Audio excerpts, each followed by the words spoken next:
Внешний долг Румынии с каждым годом сейчас увеличивается на 100 миллиардов долларов.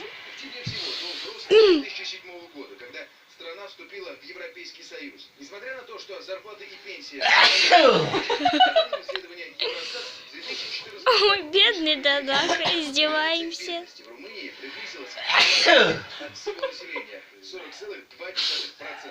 Окраина Бухареста, район железнодорожного вокзала, буквально в нескольких метрах от проезжей части.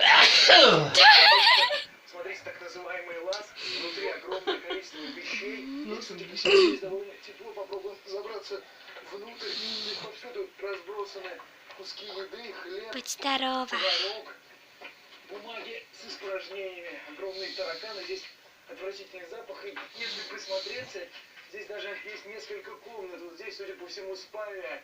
Страшно представить, но здесь живут люди. Район Бухареста-Рахова считается беднейшим.